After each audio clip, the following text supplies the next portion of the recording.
Hello বন্ধুরা, good morning. Welcome back to my channel Madhuri's world. তোমরা কেমন আছো? আশা করি ভালোই আছো। আমি ভালোই আছি। তো আজকে দেখো এই অবস্থায় হাফ রেডি হয়েছি, পুরোপুরি রেডি হয়নি। তো আজকে যাব ঊনকুটি শৈবতীর্থ, ওইখানে মেলা হয়। তো গতকালকে থেকে মেলা হয়, যে বাসন্তী পুজোর সময় অশোকাষ্টমী তিথিতে এই মেলাটা হয়। তো আর যাওয়া হয়নি কালকে, কেননা রাত্রিবেলা তো আমার ছেলে তো এখনও ছোট, রাত্রিবেলা তো ওকে নিয়ে গিয়ে খুব ভীষণ ভিড় হয়, প্রচণ্ড ভিড় হয়। তো রাত্রিবেলা গিয়ে আবার ঘুরে আসতে আসতে অনেকটা কষ্ট হয়ে যাবে, রাত্রিবেলাও ঘুমিয়েও পড়বে। তো এখন আমরা যাচ্ছি, এই যে রেডি হয়ে গেছি সকাল থেকে। জানো, মনটা খুব খারাপ, কেননা বৃষ্টি হচ্ছিল।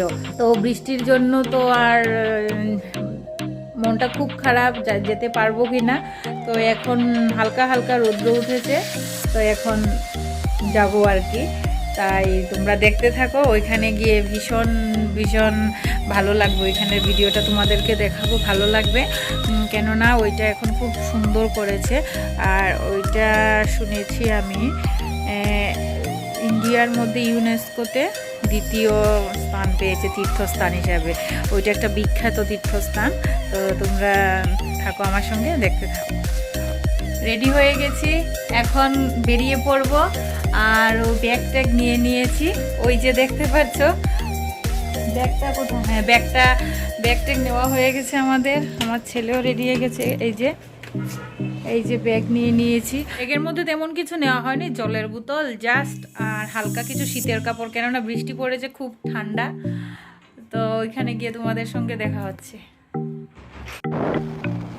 এই দেখো, কি বলবো তোমাদেরকে, রেডি হয়ে বেরিয়েছিলাম 12টা সাড়ে 12টার দিকে। হঠাৎ করে একটা ফোন আসলো, তো আমার হাজব্যান্ড চলে গেল আবার ওই কাজে। তো আবার এই বাড়িতে ঘুরে গেলাম, ঘুরে গিয়ে তারপরে তো প্রায় 4টা পৌনে 4টার সময় বাড়ি থেকে বেরিয়েছি। ওর কাজ শেষ করে এসেছে, তো বেরোলাম। এই দেখো, আমরা এখন এসে প্রায় পৌঁছে গেছি। পুরোটা রাস্তা তো আর ব্লগ করা ভিডিও করা সম্ভব নয়, তো একবারে জায়গায় এসেই করলাম। এই দেখো, আমরা ভাবলাম বোধহয় 9 এন্ট্রি, কিন্তু আমরা যেহেতু লেট করে এসেছি 9 এন্ট্রি খুলে গেছে। আমাদের আস্তে আস্তে তো বিকেল হয়ে গেছে প্রায়, তাই আর এই 9 এন্ট্রি নেই। তো একদিকে ভালোই হলো, 9 এন্ট্রি নেই, তো ডাইরেক্ট জায়গাতে একবারে ঢুকে যাব।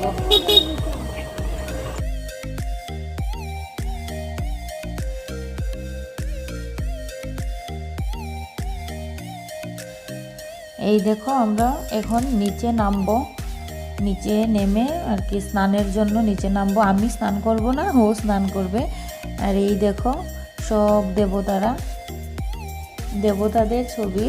আমি শুনেছি যেটা শিব ভোলানাথ যখন সব দেবতাদেরকে নিয়ে কৈলাসে রওনা দিচ্ছিল, তখন রেস্ট নেওয়ার জন্য এই ঊনকুটিতে রেস্ট নিচ্ছিল আর কি, বিশ্রাম করছিল। আর তখনই ঠিক কাকে ডাক দিয়েছে, সকাল হয়ে গেছে, ওখানে ওনারা সব পাথর হয়ে গেছেন। এইটা আমি শুনেছি, জানি না কতটুকু সত্যি মিথ্যা, এটা শুনেছি আর কি। তো আমি স্নানের জন্য বলছিলাম, স্নান করে নেওয়ার জন্য। তো বলছে সবার সামনে কি, কিছু করার নেই, সবাই তো ড্রেস চেঞ্জ করে স্নান করছে, তোমাকেও তো করতে হবে, স্নানটা করে নাও, স্নান করাটা ভালো।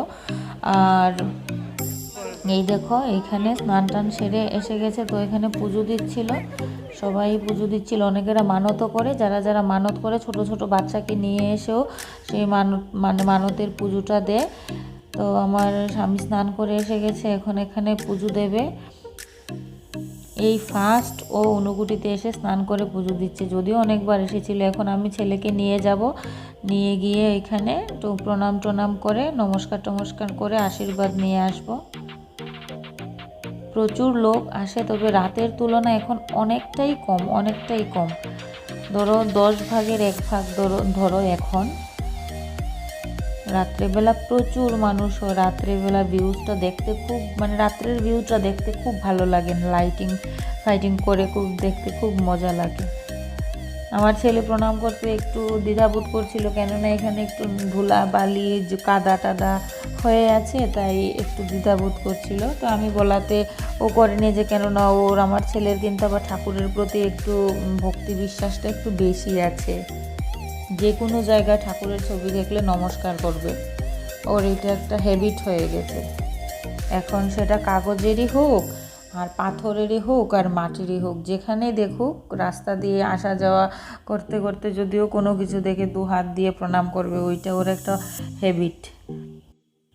ওই পেছন দিকে দেখতে পাচ্ছ নিশ্চয়ই তোমরা, বাঁশ দিয়ে মানে মাচার মতো বানিয়েছে, ওইখানে উঠে উঠে সবাই স্নান করে। নিচে একজন গার্ড থাকে আর উপরে আরেকজন গার্ড থাকে, গার্ডেরা ধরে রাখে হাতে।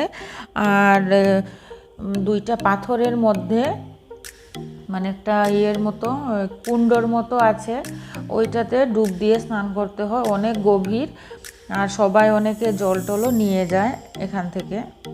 তো আমাদের পুজো দেওয়া হয়ে গেছে, স্নান টান হয়ে গেছে। এদিকে দেখো, এটা পৌরাণিক কাহিনী।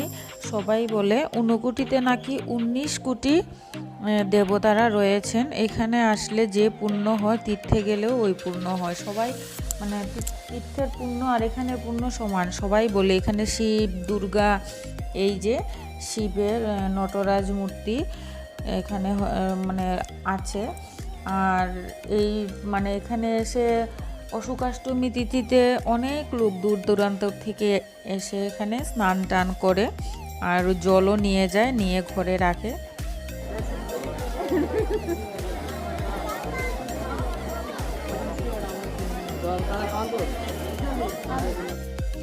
এই দেখো, এটা হলো গিয়ে ষাঁড়, মহাদেবের সঙ্গে যে থাকে ষাঁড়, এটা ষাঁড়ের ছবি মূর্তি, ষাঁড়ের মূর্তি। আর এখন আমরা উঠছি উপরে, জানি না কতটুকু উপরে উঠতে পারবো। আর এই দেখো, এটা একটা কচ্ছপ, একজন বসে আছে ওই জায়গায়, এটা একটা কচ্ছপের মূর্তি। উপরে অর্ধেক উঠছি আর হাঁপাচ্ছি। আমার ছেলে বলছে মা আর উঠতে পারছি না। আমি বলছি বাবা এসেছি যখন একটু তো উঠি, একদম উপরে তো উঠতে পারবো না, অল্প তো উপরে উঠি। উপরে আছে এখানে আরেকটা মূর্তি, এই যে কি মূর্তি বোঝা যায় না। আর এটা আরেকটা মূর্তি। আর এই দেখো বিরাট আকারে গাছ, এটা বিশাল বড় গাছটা। এখানে সব জায়গাতে কোনো না কোনো কাহিনী আছে। আমি যদিও এতটা জানি না, সব জায়গাতে এখানে কাহিনী আছে। আমি গিয়েছি অনেকবার এখানে, প্রায় 5-6 বার গিয়েছি। বিয়ের পরে এইবার আমার ফার্স্ট যাওয়া। এই গাছটা দেখলে জানো ভয় লাগে, বিরাট আকারের গাছ এখানে। তবে আমার রাত্রিবেলা যাওয়ার ভীষণ ইচ্ছে ছিল, কিন্তু আমার স্বামী রাত্রিতে যায় না কেন, প্রচুর ভিড় হয়, এত ধাক্কা ধাক্কি, মানে ভীষণ ধাক্কা খেতে হয়। আর এখানের ভিউটা দেখো, উপর থেকে করেছি, খুব ভালো লাগছে দেখতে। এখানে দাঁড়িয়ে দাঁড়িয়ে আমি দেখছিলাম। এখন আমরা নিচে নেমে যাব, কোথার থেকে নামবো আর কোথায় গিয়ে উঠতে হবে। আমরা আসলাম, এসে এখন এখানে একটু রেস্ট করছি। ওই উপর থেকে এসেছি, এখন এই দেখো এই ওই উঠতে হবে, এই যে তোমার জন্য হয়েছে, ওই উপরে উঠতে হবে অনেকটা। এখন এখানে একটু রেস্ট করব, হাঁপিয়ে গেছি একবারে। চলো পাপা যাই, পুরো হাঁপিয়ে গেছি, আর উঠতে পারছি না। ও আর পারছো না, আমার ছেলে বলছে ওকে কুলে নিতে। কুলে নেওয়া কি সম্ভব? একাই উঠে আসতে পারছি না। সবাই রেস্ট নিচ্ছে, একটু আসছে এসে রেস্ট নিচ্ছে। হার্টবিট ভীষণ বেড়ে গেছে।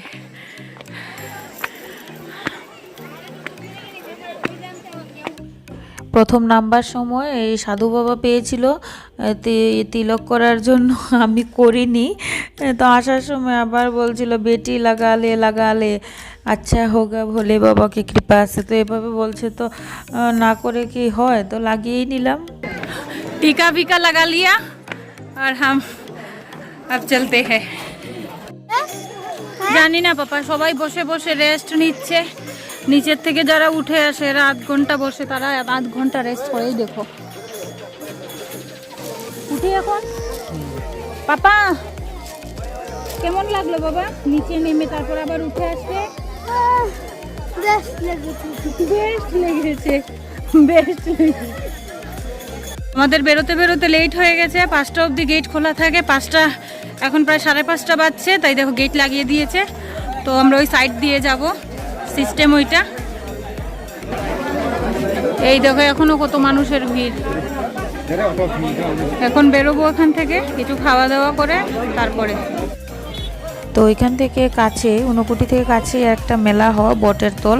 তো ওইখানে তেমন কিছু খাওয়ার পাইনি, কেন সন্ধ্যা হয়ে গেছিলো, দোকানপাট বন্ধ করে নিচ্ছিল। তো এখানে আসলাম, সামনেই একটা রেস্টুরেন্ট দেখতে পেয়েছি।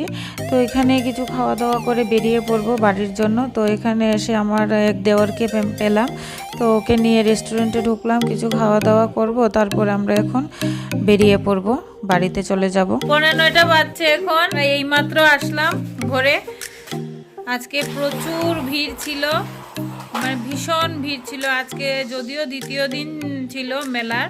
ঊনকোটি শৈব তীর্থ যেটা, এখানে নাকি 19 কোটি দেবতারা আছেন। অনেক দূর থেকে মানুষ আসে, মানে কি বলবো, বহুত দূর দূর থেকে মানুষ আসে।